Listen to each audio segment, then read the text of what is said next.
guys, welcome back to the channel. I know it's been a while. Right, I'm not doing anything as such today. I'm just going to give you an update on what's been going on because I've been absent. Got to start off with this heap of junk I'm sat in at the moment. Well, where do I start? Obviously, I described in the last video what problems I was having, and we've decided to crop up with another one.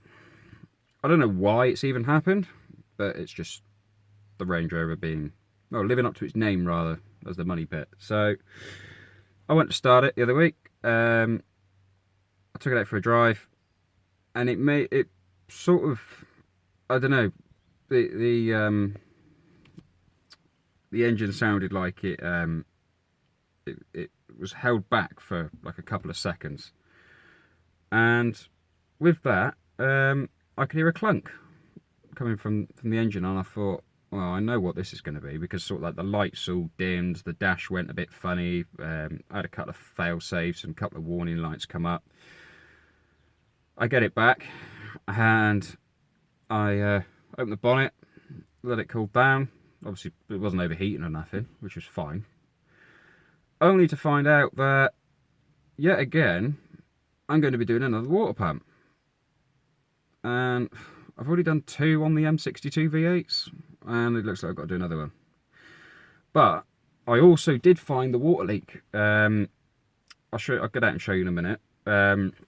So it's just become a garden ornament for a while, because I'm a bit annoyed because the water pump doesn't actually look that old, and yeah, it's just basically it's doing exactly the same as what the 7 Series was doing. Same symptoms, same everything. So I knew what it was. It can be handled. I just, at the moment, this weather as well has been putting a bit of a downer on things, and I'm not been able to get as many videos as possible because of it. Being the driveway warrior that I am, trying to fix this stuff on the drive, and the problem is when it rains and the drive isn't even, so it starts flooding, which isn't ideal, because then I can't get underneath the car for a couple of days, and then by the time it's dried up, it starts raining again. So it's just a vicious circle. So that's why I haven't had any videos going out with me doing any mechanical work. I did actually play with the air suspension using BMW IMPA. I just made sure that all the bags were alright. It went up and down, did all its thing as it should do. As I just overrid it. Alright, I might have overheated the pump, but I know the pump's buggered anyway, so I don't care. Yeah, so that's that with the Range Rover. Like I say, water pump has put a bit of a downer on things, and yeah, at the moment I just haven't been asked to repair it. 7 Series, I shall get to that one in a minute. I will go and rake it in off the drive after I've showed you the problems with the Range Rover. There's a couple of little things that have come up on that. I'm getting a leak on the seal between the water pump and the thermostat, which I'm going to change the thermostat anyway. It's just preventative maintenance, so it's just giving me a bit of a kick up the arse to do that one, which yet again isn't a problem. It's only 4 bolts, pull the pipe back, remove the thermostat, refit, new seal back in, done. I will do it.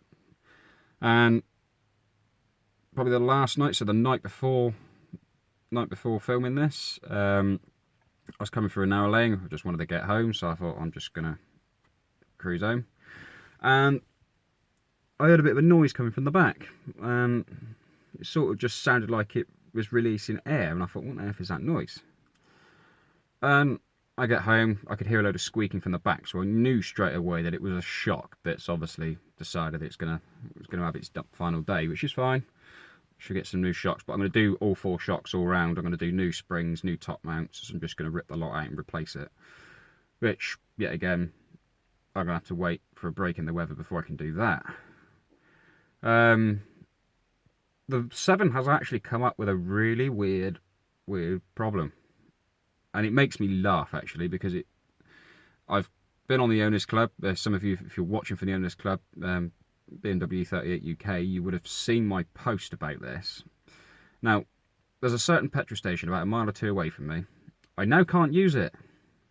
Why? Because every time I go in there, doesn't matter if I'm filling up with fuel or not, doesn't matter what time of day it is, doesn't matter how long I've ran the car for, Like, doesn't matter if I've just driven from home straight to the petrol station, or I've been 40-50 miles and come to that petrol station in the middle of the day or the evening or whatever. So I get there, I go in, if I'm going to pick up a pack of cigarettes and a Costa or something like that, I'll get back in the car, fire it up, it'll run, but probably about 2 or 3 seconds later it will cut out, and sometimes then won't start. And I put it down to the MAF sensor, so I unplugged it, got back in the car, and it drove away, but it was spitting, it was coughing, it was not happy. So I pulled over about 100 yards away, plugged the MAF sensor back in, and away it went, no problem. So I didn't think anything of it. And it's no transpired, every single time I go to that fuel station, it does it. And I've plugged it in on IMPA, I've scanned the fault codes, nothing's come up that suggested that there's anything relating to this problem. So I'm sort of stuck on that one. The easy option for the moment is just not use that petrol station. I haven't had any issues since. So I have tried asking in there, but I haven't got very far. Just, asked if something like, they've changed CCTV on its wireless or something like that could have been causing interference. Because like I say, I don't get it anywhere else. It's never happened anywhere else but this station. Which, yeah, it's a bizarre one, but it's not been unheard of. I've heard of Range Rover P38s just dying out in certain places where you'd least expect, like a certain car park or, again, a certain petrol station. So I'm not going to bother getting to the bottom of the issue of it. I mean, I'll probably go back there in a couple of weeks time and see if it does it again. And what I will try and do is film that. I'll actually go and put fuel in, because I thought it might have been a fuel problem, but when it happened, when I stopped in there to get some stuff from the petrol station, so I didn't fuel up that time, and when it did it, I sort of stood there scratching my head thinking, well, what's this about? So, other than that, I mean, I am going to have to do the front suspension arms on that 7 Series and the brakes, because I have noticed that I've started to get a really nasty judder at 40 miles an hour under braking. Doesn't do it when I'm pulling up, so it's not the usual 50 mile an hour shimmy that you usually get. So it's definitely down to the brakes, which I'm putting it down to the fact that I put a cheap set of Euro car parts brake pads in now.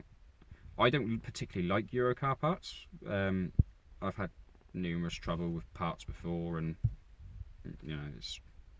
you find it with anywhere. Some people like their certain car parts stores. Some people don't like certain car parts stores. Mine's just Euro car parts.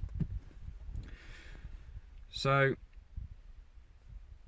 with that, I am going to have to do some serious maintenance on that BMW. But in a way, I want to pull it off the road for the winter.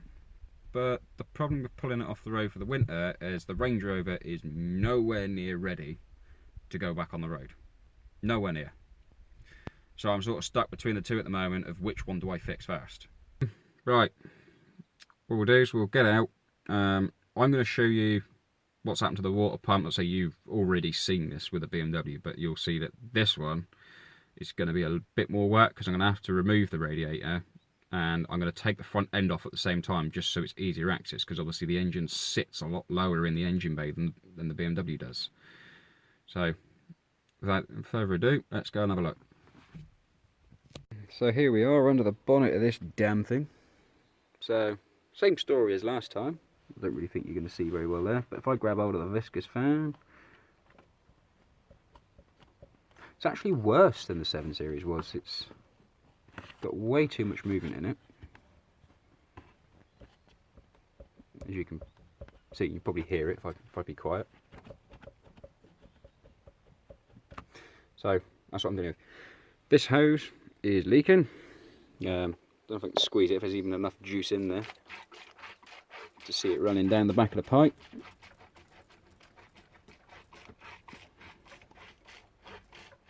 Never does it when I want it to. So annoying. So yeah, it's leaking somewhere around here, and it's also leaking down there, because I can see where the water's been running down. I mean, the water pump looks a bit pink in places, but that'll be because the water's running down that pipe. So there's not much I can do about it, so I'm going to get the new pipes and water pump. So I'm going to fetch a 7 Series in, and yeah, you're going to shoot me because it's absolutely disgusting outside. I haven't washed it in weeks, but There's no point, not in this sort of weather. I might actually wash it today. It looks clean enough to. So I'm going to shut the bonnet on that, go and get the keys and rake it in. Well, there she is. And yeah, disgusting. Right, so start from the top. Suspension. Stand back here and I push the back here, you'll hear it.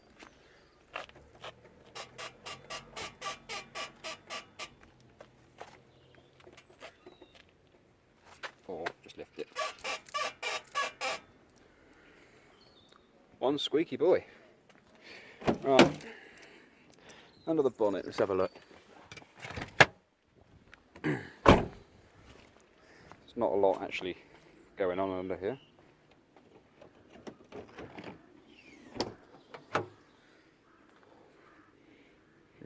So, here we are. Right, another little issue that I did forget to mention. I've got some very moist power steering hoses. I had to top it up the other week, which is the norm. And water pump, still solid. Now, you can probably see, if I can get it to focus, there we go. Just the seal between here. It's a bit pink.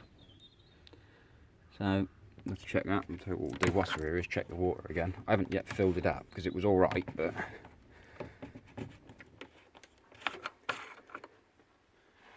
oh yeah, just gonna need a bit of water. Hasn't lost a lot though.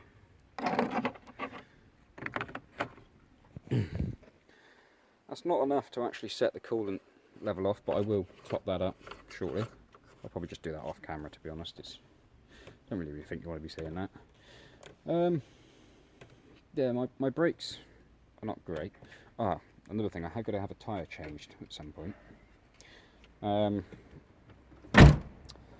I was out and about, and the other week, about 2 weeks ago now, there was some numpty on his phone on my side of the road. If I'd stayed on my course, I'd have just slammed straight into him. And I didn't really fancy having the car written off for a second time because of some idiot. So, yeah, funny enough, he was in a Peugeot. I don't know what it is with this BMW and Peugeot and Citroen drivers. They just all seem to be out to hit it. And I went to avoid him, and doing that, was bearing on, I was on a 40-mile-an-hour road, and he just come straight across at me. Like, I had pretty much no reaction time at all. And he was down looking at his phone, so I went to his side of the road. But I leant on the horn at him. As I was on his side of the road, he realised he was on the wrong side of the road, but then realised I was on the wrong side of the road, avoided him because I just wouldn't have stopped, and nor would have him. And unfortunately, I did actually clip my wheel.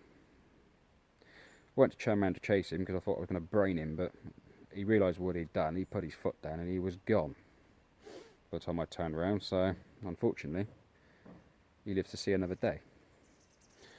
But this is what I did. It's a bit of a gouge. I mean, it's not serious, but I did on initial catch a tyre. So I'm going to change that tyre because it's a bit flappy. I mean, you would probably get away with that, but I'm not happy because there's a nice set of nankangs on the front of that. So yeah, so other than its weird starting issue in the petrol station, she's been really good. No oil usage at all. So apart from that little bit of coolant that had been lost through that leak, I might actually just try and tighten it up for a second, just give it a quarter of a turn and see if that stops it. If it does, then ideal. If not, then I will do the seal and thermostat anyway. But for the moment, it's just not worth it. But I don't know if I can see much on the brakes because this juddering is horrible. I mean, these wheels are looking absolutely terrible. It's just not being cleaned. I mean, the discs don't look too pleasant anyway. But those pads, looking at them, they're just horrible. But you can probably see the amount of brake dust these kick off. Now, I do keep the wheels relatively clean over the rest of the car. That is about 2 weeks worth. Because the most annoying thing is I'd actually cleaned the wheels the day that happened. on the other side. So yeah, I'm not amused. Other thing, the rattle can spray job is starting to mat up again on the bonnet. Yeah, again, it's not a concern. A slight cracking on the wing where I rear clear coated it in the middle of the day with baking hot sun on it. Not a good idea, but it's done. Yeah, I still haven't really got any real plans for the car. Just, it's been so good, I just haven't wanted to touch it. Like, you know, if it's running good, if it ain't broke, don't fix it, in my opinion. So I'm going to leave it as it is for a while, because this time of year, like I said, you could probably see if I get down on a level just how out of place my driveway is. So the minute I start doing work, like I say, it will just come actually chucking it down the rain, and then yeah, I just can't work in it.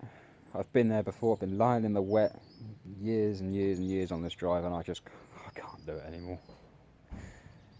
Not because I'm getting old and achy, it's just that I just don't like lying in crap.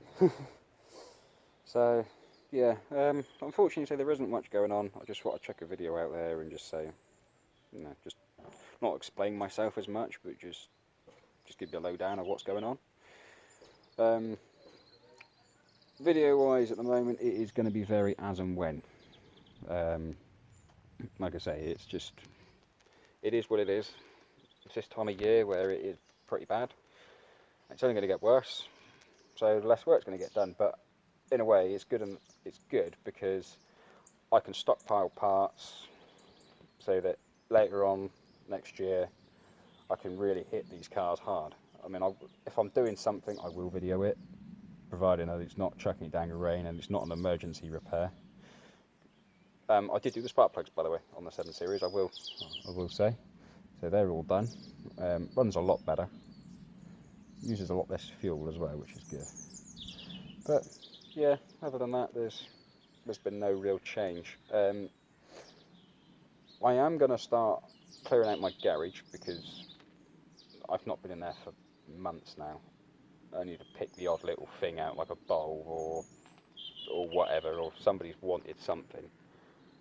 So I'm going to just chuck all of the stuff out of the garage, and I'm going to turn that into a workable space so that maybe I can film more in the winter. I don't know exactly what I'll be doing in there as of yet, but I will end up doing something in there. And I might even film the process of clearing that out, getting it all prepped, because I'm going to paint the floors, paint the walls, do a bit of wiring in there so we've got extra light in, sort the benches out, and just get it looking decent enough that I can work in, because at the moment I can barely get to the rear of the garage. I can't be asked to open it up and show you today, so but I'll probably do that for a different video. Yeah, I'm going to leave the video there. Unfortunately, yes, it is a boring one, but hey, what do you do? Yeah, like and subscribe. Unfortunately, like I said, yeah, I'm going to be very in and out with videos, but hopefully you all understand it's not the time of year to be digging around under cars.